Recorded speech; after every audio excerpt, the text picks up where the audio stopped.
spiritual groups or cults or popular human development groups are extremely prone to drinking their own Kool-Aide.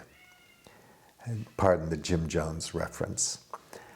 But they tend to accept the worship of their followers and believe that they're super special, that they're all that they've achieved something.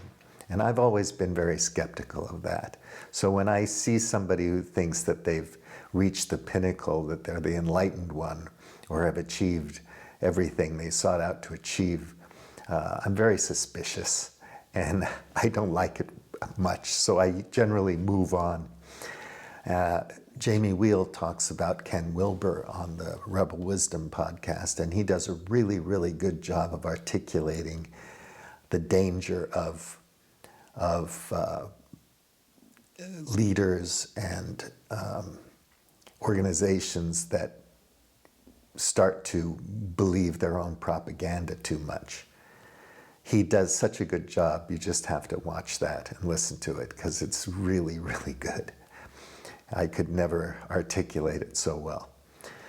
But I've noticed with Stoics that I've never met a Stoic that I thought they were the penultimate Stoic practitioner. You know, somebody who's like, I've achieved the 7th level of the 7th journey of the Stoic path, you know. They're self-deprecating, they have a sense of humor, they understand how difficult things are, and they try to do something positive with it, whatever they can do.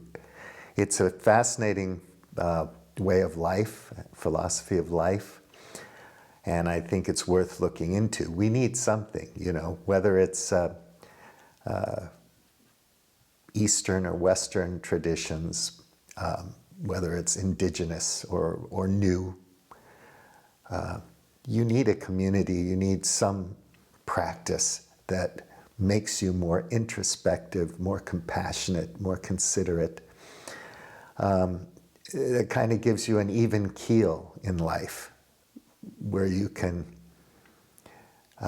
accept the challenges and the setbacks with a sense of humor and a smile, and say, you know, things are rough for me now, but not as rough as for other people, and I'm terrible at this, but I might get better if I tried hard enough, you know. I could have help if I needed it, or I could be helpful if I needed it.